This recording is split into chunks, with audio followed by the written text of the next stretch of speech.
Okay then, hello folks. Sort of slightly unusual today. Some friends of mine recently travelled to Japan, to Tokyo, and they brought me back a little present. And it's so weird and so crazy, and I love it so much. I thought I'd do a quick video.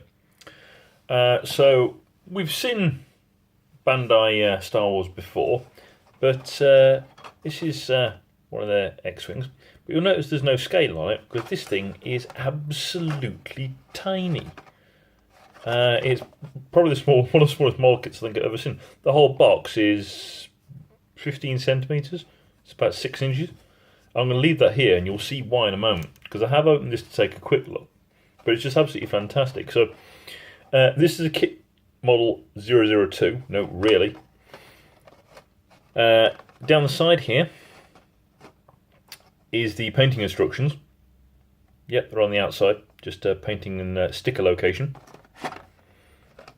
Price, obviously, you can see where it came from now.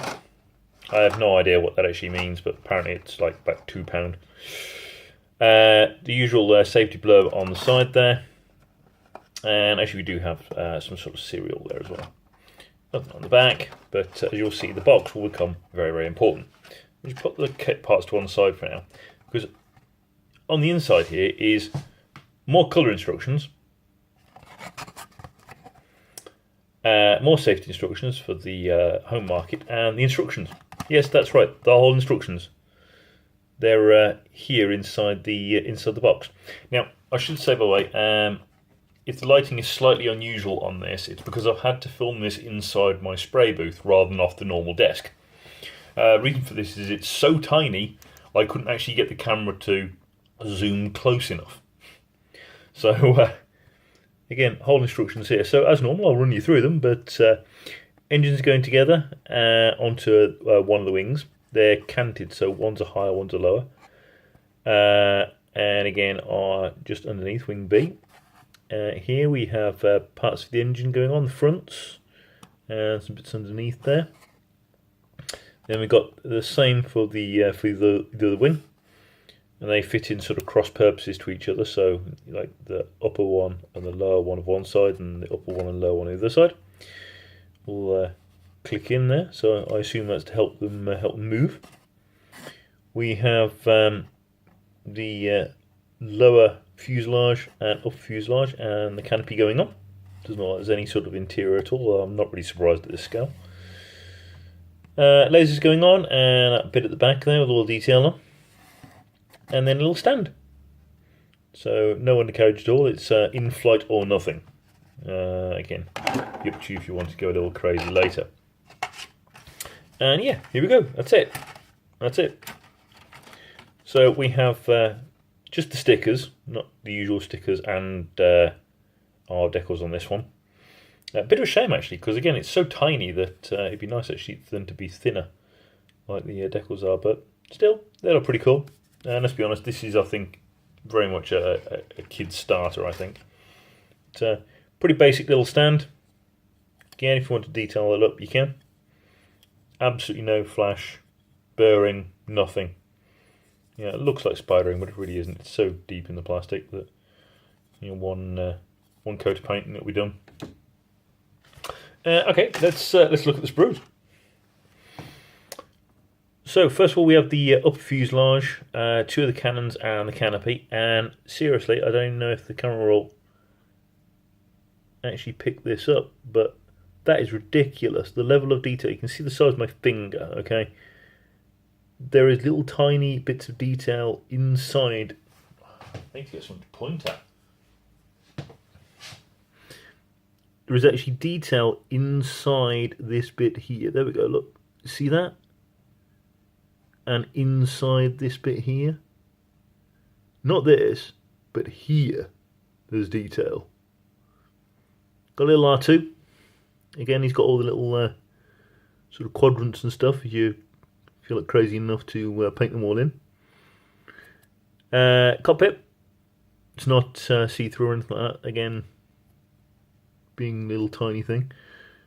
Loads and loads of little detail around the back of those there. You have to be really, really careful to cut those off though. we have the lower fuselage. Again, loads of lovely engraved detail there. Absolutely beautiful. And I don't even need to explain how crazy this bit looks.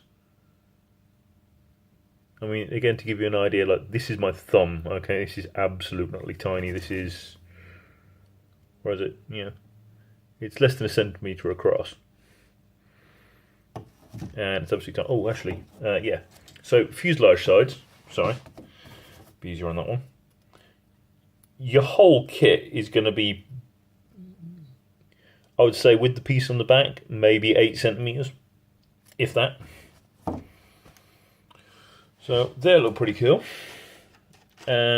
We've got, move those out of the way because it's freaking out the camera. We've got a ton and a half of engine detail going on in there, in the wings. And on the other side there, loads of engraved detail again. You can see down there on the engines, absolutely tons. Little tiny vents and stuff just there. And I don't know if the camera can actually pick this up, but there are actually even fan blades inside there. Shift the light maybe. I might be able to get it to pick it up maybe. No? You know, it is literally so small I can't even get the camera to focus on it. But in there are actually even fan blade detail even. Which is, and again, this is talking about a piece that's like 1/2 centimetre across. That is crazy.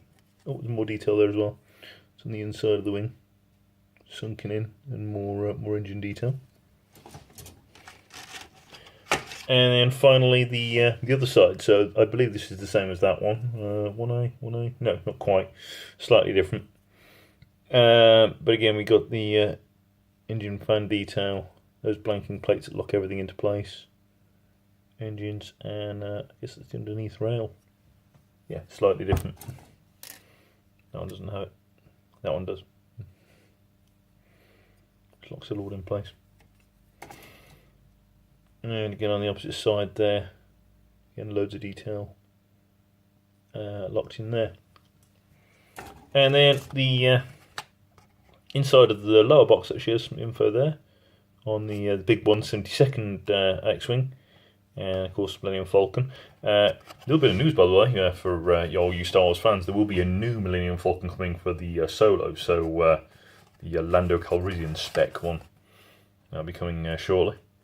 Again, usual sort of notes of the assembly and so on, and a load of information just in Japanese. I assume that's an explanation of what what an X-Wing is.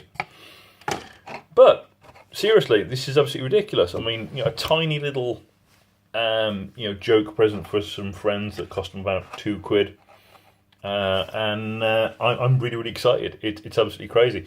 I've got a feeling this would be a lovely little build just to get a bit of mojo going on. I mean, as most of you know, I'm working my way through a 1/48 Phantom right now with full stenciling, and for any of you people who've done that, you can understand it can absolutely melt your brain. So I don't know, I might actually put it to one side for a minute and just throw this little thing together and get a bit of more of the mojo going on, a bit more fun back in the hobby. But as normal, I always I'll like it when people all comment and share and so on. So if you've got any comments on this, yeah, I don't know about getting hold of these, whether or not they have to get from Japan or whether or not they get through the normal sort of eBay places and stuff like this. But it's certainly at the right price. I can highly recommend it. It's absolutely tiny and packed with detail. I've seen 1/48 Spitfires, 12 inches long, that haven't got a tenth of the detail of this thing. I mean, I'm utterly stunned. Highly recommended for anyone, even if you're not particularly a Star Wars fan. As I say, just get one, have some fun, throw it together, and remember why we all started this hobby. Until then, I'm going to pack this away, because literally it's going to take such a little time that I can do it in front of you. And